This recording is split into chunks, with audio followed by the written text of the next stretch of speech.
Pai, nós queremos agradecer o Senhor, Deus, por essa noite, agradecer o Senhor porque estamos aqui, meu Pai, agradecer ao Senhor porque o Senhor nos trouxe aqui, Deus. Em nome de Jesus, obrigado por tudo que o Senhor já fez nesse dia por nós.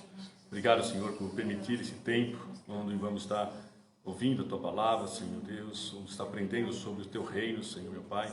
Também vamos estar colocando, Senhor, as nossas petições, com a certeza de que o Senhor vai falar conosco, meu Pai.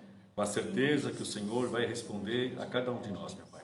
Seja conosco, meu Pai, nesta noite. Aceite, Senhor, meu Pai, essa adoração, essa reunião, Senhor, meu Pai, esse ajuntamento sagrado, Pai. Pois estamos aqui no Teu santo nome, Pai querido. Em nome de Jesus, Senhor. É que eu te louvo, te bendigo. Amém e amém, Senhor. Amém, Jesus.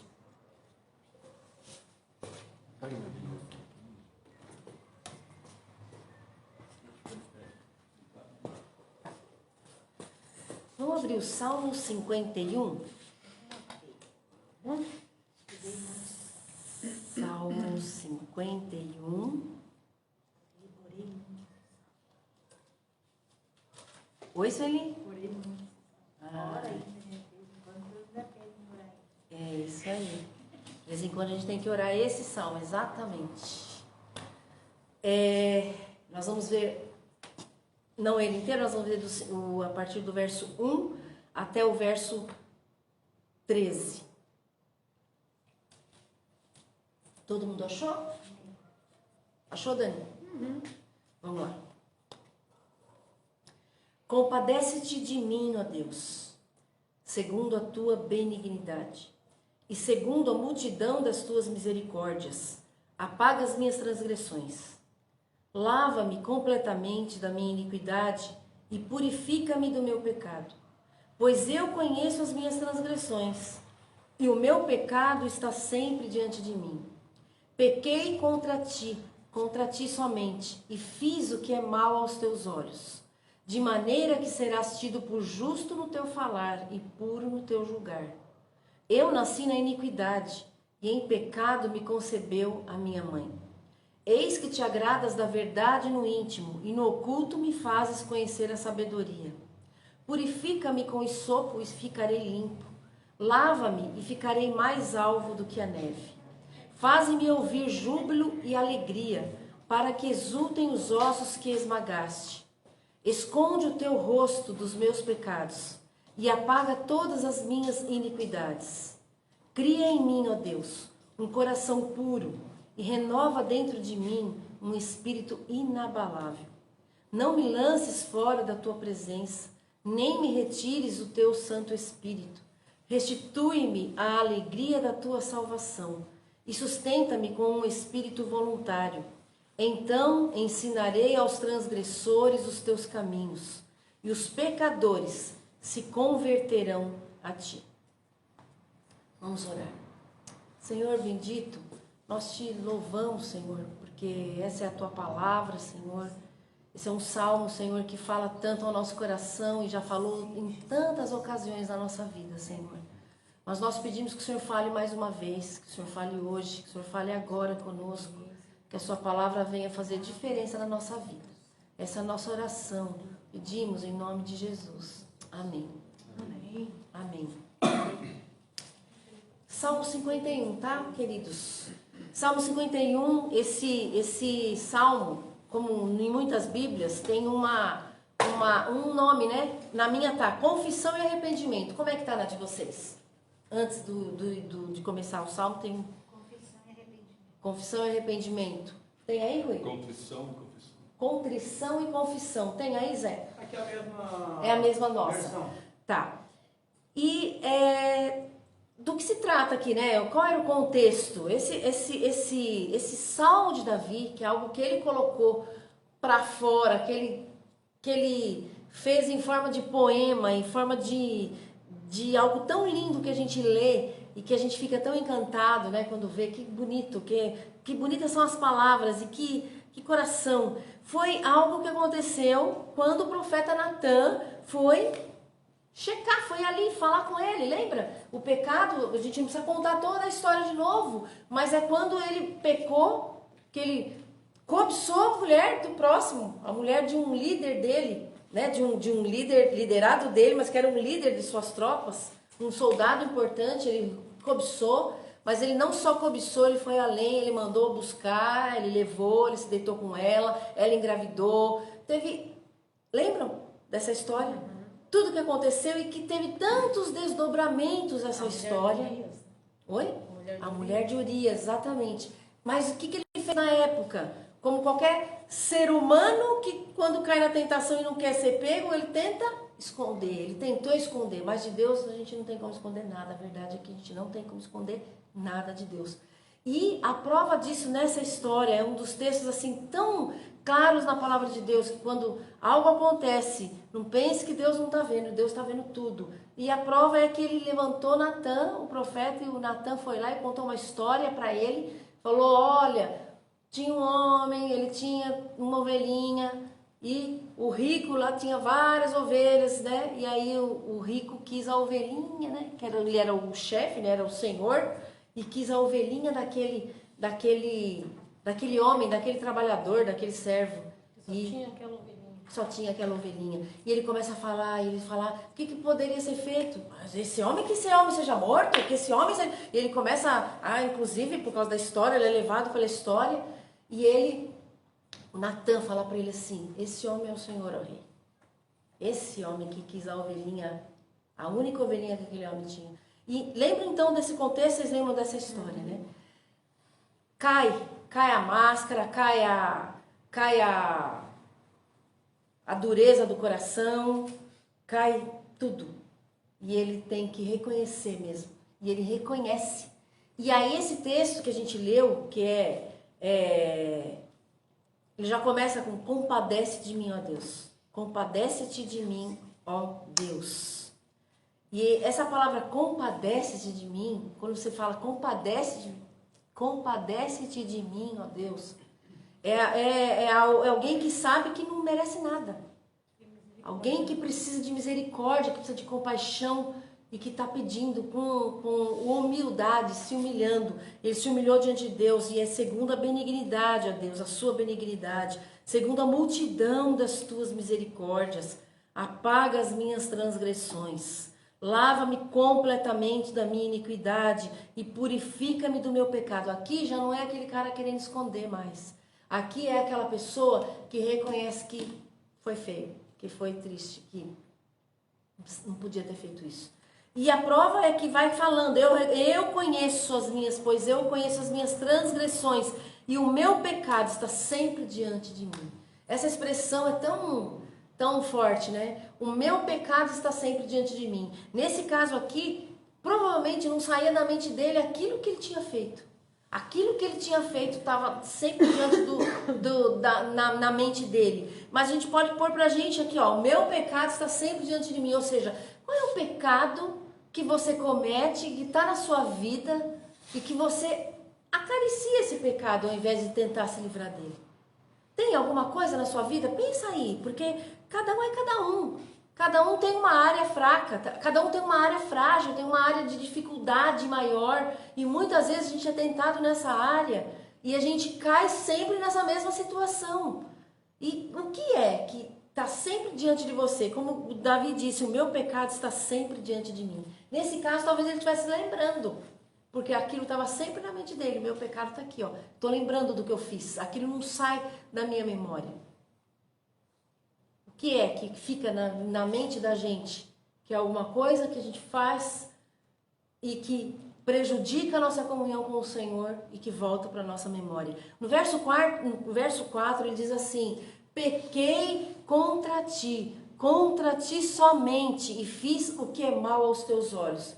Se a gente for olhar aqui e pensar, olha, mas será que foi só contra o Senhor? Não, ele pecou contra a Batseba, ele pecou contra Urias, ele pecou contra os súditos dele, ele pecou contra as outras mulheres, porque ele já tinha outras mulheres. Ele pecou contra muita gente, pecou contra ele mesmo. Só que a verdade é que o que ele tinha em mente e certeza é que o maior pecado dele era contra o Senhor, porque ele feriu a santidade do Senhor.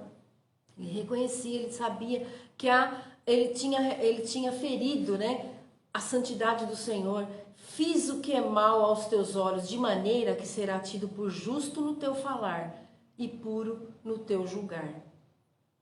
E aí ele reconhece no verso 5, eu nasci na iniquidade, em pecado me concebeu a minha mãe. Não só ele, como todos nós, como todo ser humano, todos que vieram de Adão e Eva, né? Nós somos, já fomos concebidos em pecado, nós somos pecadores. Mas aqui ele estava reconhecendo mais do que isso, né? Eu nasci na iniquidade, eu sou pecador mesmo, mas ele no 4 fala, eu pequei contra ti somente, fiz o que é mal aos teus olhos. No verso 6 ele diz, eis que te agradas da verdade no íntimo, e no oculto me fazes conhecer a sabedoria. E aí ele começa a pedir para o Senhor, que é o que eu queria ficar do 7 ao 13, alguns pedidos que ele faz para Deus.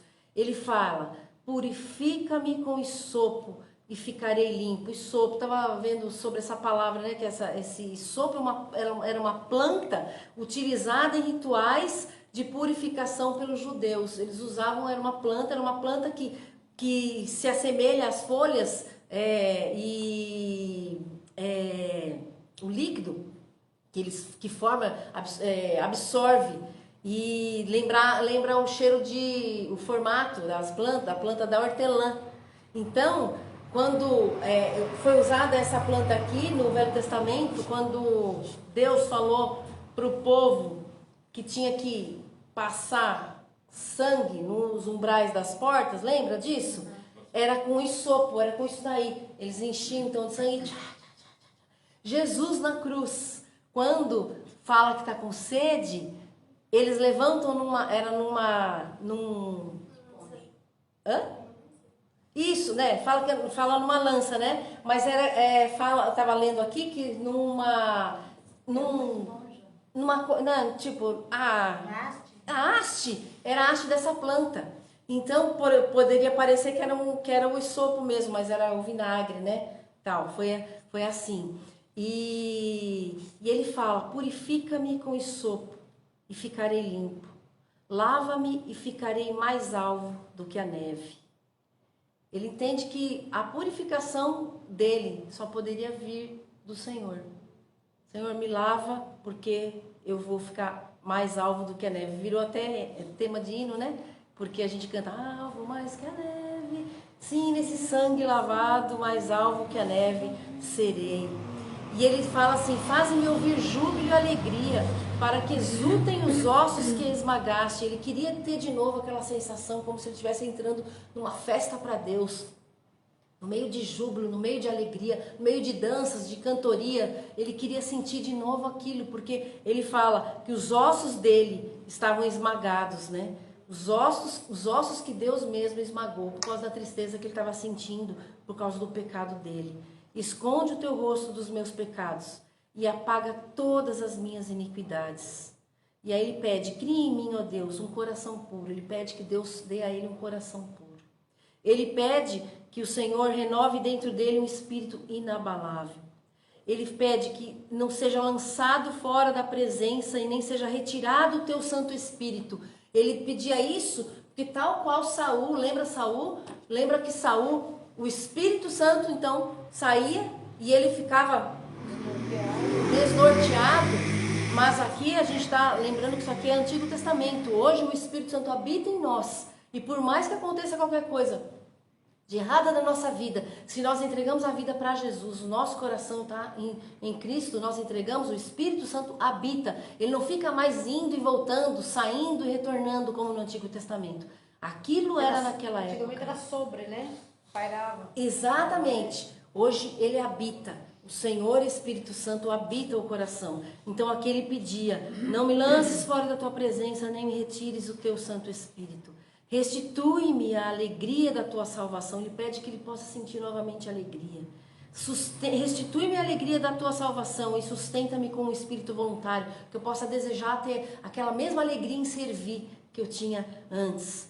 Então ensinarei aos transgressores os teus caminhos, e os pecadores se converterão a ti. Essa é a ideia, né? A ideia era que ele não só aprendesse aquilo que ele precisava aprender, mas ele precisava aprender para ensinar outros, para poder passar para outros, para poder outras pessoas serem livres de situações como aquelas. Olha que ele diz: então ensinarei aos transgressores os teus caminhos, ou seja, vou falar do teu amor para que as pessoas te conheçam, e os pecadores se converterão a ti, ou seja, que ele ia levar o conhecimento de Deus a outras pessoas. É tão incrível esse texto. Ele continua falando no verso 15: abre, Senhor, os meus lábios, e a minha boca manifestará o teu louvor. Ele fala que sacrifício agradável a Deus, olha, ele fala no 16: pois não te agrada de sacrifícios, do contrário eu os ofereceria. E não tens prazer em holocausto. Sacrifício agradável a Deus é o espírito quebrantado, coração quebrantado e contrito. Não o desprezarás, ó Deus. Deus está interessado num coração contrito, num coração que se desmancha na presença dele, num coração que se derrete, num coração que se quebra mesmo, quebrantado no sentido de se dobrar na presença de Deus. E aí eu fico pensando, quando eu vejo um texto assim, eu fico pensando, somos pecadores, eu sou pecadora também, mas qual é o meu pecado? O que é que me afasta de Deus com constância? Qual é o pecado que está sempre diante de mim? Qual é o pecado que está sempre diante de você? E que você, por vezes, luta e por vezes você... eu sou assim mesmo. Esse cara aqui, o Davi, ele não tinha a síndrome da Gabriela, né? A síndrome da Gabriela é aquela: eu nasci assim, eu cresci assim, você sempre assim. Gabriela, lembra? Sempre Gabriela. E a gente, às vezes, tem essa mesma tendência da Gabriela, né? De falar: eu sou assim mesmo, eu cresci fazendo assim, eu sou assim mesmo. Aqui está uma pessoa que tomou uma decisão: Senhor, olha, eu pequei contra ti somente, eu fiz o que é mal aos teus olhos, eu ofendi o Senhor, isso eu sei que desagradou o Senhor, eu quero acertar minha vida. Você vê aqui uma pessoa realmente se desnudando na presença de Deus e falando. E às vezes a gente fica pensando: mas eu não fiz o pecado de Davi, eu não matei, não roubei, não adulterei, não mandei trazer a mulher do próximo e matei o marido dela, que parece algo mesmo muito grave, e era muito grave. Mas, às vezes, a gente não consegue detectar durante o dia qual é o nosso pecado. O que foi que eu fiz hoje que desagradou tanto ao Senhor? Sabe o que é que desagrada muito ao Senhor e que às vezes a gente acha que nem é pecado? É simplesmente uma displicência? É o esquecimento que a gente tem de Deus durante os dias da nossa vida. É a indiferença para com Ele. E Deus sofre com essa indiferença. Porque a gente fica muito tempo sem falar com Ele, sem perguntar qualquer coisa para Deus, sem ter a mínima comunhão com o Senhor, sem orar por nada, sem falar com Ele por nada, sem falar dele para as pessoas. E a gente vive a nossa vida como se a gente fosse sozinho aqui no mundo e Ele não estivesse na nossa vida. A verdade é que a gente vive uma vida de inteira independência. Tem uma frase que eu costumo falar quando ele está pregando, que nós nos afastamos de Deus, declaramos... Não, como é que é? Quando você fala lá de Adão e Eva, que eles fizeram... Fala. Fala. Separou do Senhor. Hã? Decretou a autoindependência. Isso, e largou e saiu dos braços do pai, e a gente precisa voltar para os braços do pai. Sempre você repete essa frase. E a gente às vezes pensa nisso, como Adão e Eva tendo feito isso, mas a gente acaba fazendo todos os dias, se você for pensar. Se a gente não se policiar, a gente não busca o Senhor, a gente não fala dele para as pessoas, a gente não pede perdão quando faz alguma coisa que desagrada ao Senhor, continua com o coração orgulhoso e acha que a gente é a Gabriela mesmo, né? Eu sou assim mesmo, é assim que eu vou ser para sempre. E isso é o que eu acredito que, se não houver uma mudança na nossa vida, nós vamos rodar, patinar, e a nossa vida cristã vai ser sempre a mesma, sempre aquela distante de Deus. E o Senhor está com os braços abertos, esperando a gente. E a bênção é que Davi, ele se arrependeu de verdade, ele reconheceu o pecado, ele se voltou para Deus. Agora, nada do que ele teve as consequências, né? Deus perdoou, mas não livrou das consequências. Teve problemas sérios com a criação dos seus filhos, teve muita situação que a gente vai vendo depois nos livros pela frente, de tudo que ele, por causa de se afastar de Deus e de não ser um bom pai para os seus filhos também, teve muita coisa que Davi, como homem que ele era, ele fez. Mas tem algo bonito nele que a gente pode admirar. Ele era um homem segundo o coração de Deus, o próprio Jesus disse sobre ele. Mas para você ver, Davi, ele já entendia, ele já conhecia Deus, porque já tinha acontecido muitas coisas na vida dele. Só que muitas vezes a gente erra, mas a gente não reconhece que aquilo é errado. E se a gente não reconhece aquilo que a gente fez ser errado, a gente não tem como pedir perdão. A gente, não sabe, a gente pensa que não é errado. Por isso que a gente precisa aprender a tomar vergonha na cara e conhecer a Bíblia, porque a Bíblia fala claramente o que é o que tem de errado na nossa vida. Reconhecer o pecado. Porque a diferença entre Saul e Davi era exatamente isso, que Saul reconhecia, Davi reconhecia o seu pecado, Saul justificava o seu Só erro. que nessa história, ele não percebeu que estava errado. Então, Teve que alguém ir lá. não, ele sabia que estava errado porque ele tentou ocultar o pecado, ele tentou... Ele não reconheceu que estava errado. Quando o homem contou a história, ele Daí até que ele caiu falou em que tinha que morrer aquele que tinha feito aquilo. Ele não achava que ele tinha errado. Tá. Mas é que ele não Ele achava, só uma Ele coisinha mandou só. matar Urias até por isso. Ele mandou matar Sabia Urias porque ele sabia que ele estava Se errado. ele sabia que ele estava errado, então por que ele não tinha O arrependido? que a Cilinha quer falar é o seguinte, ele sabia que ele estava errado, porque saber que isso é errado é fácil. É. O problema é admitir que eu estou errado. E ele não estava admitindo, ele estava cobrindo um erro com outro pior ainda. Então ele não estava admitindo que estava errado. O que a Cilinha quer dizer é isso. Mas é isso. Porque Sabia muito Saber, bem. sabia o que estava, exatamente. eu sei que eu estou errado, mas eu não declaro que É que ele estou tentou errado. fazer por debaixo do pano. Daí quando Deus veio, que ninguém, associou. Quando Deus veio e mostrou para ele que, tipo assim, eu estou vendo o que você está fazendo, né? Aí ele falou assim, não tem como eu esconder, né? Aí ele começou a... E acho que o nosso maior desafio, O arrependimento. e fica para nós isso, nosso maior desafio é ter a sinceridade diante de Deus e a humildade de falar, Senhor, onde eu estou errando? Porque o Senhor, Espírito Santo, se o Espírito Santo habita no meu coração, quando eu faço essa pergunta para o Senhor vai mostrar. O Senhor vai mostrar. Ele não vai te deixar... melhor nem perguntar. Ele não vai te deixar sem saber. Ele vai falar, querida, isso aqui. O Espírito Santo, e ele não vai falar gritando com a gente, mas ele vai falar sussurrando muitas vezes. E se a gente for cristão de verdade, a gente vai abaixar a cabeça e vai falar, Senhor, o Senhor tem razão. Isso aí, o Senhor tem razão quando diz que isso é pecado. E eu sei que isso é pecado, mas não queria admitir. Essa é a questão. Então é isso. Que a gente saiba admitir, que a gente tenha o coração de Davi. Senhor, é isso, estou aqui, eu errei mesmo, eu estou em pecado, eu pequei. Quando a gente peca, a gente sabe que a gente pecou. Quando a gente faz errado, a gente sabe que ele fica martelando na cabeça da gente. O pior é que a gente tem que esperar, levar uns tapas de Deus pra gente poder realmente assumir e falar, não, eu errei, vou mudar. Porque senão a gente fica assim, tipo, só remoendo assim com a gente mesmo e não muda, não faz nada.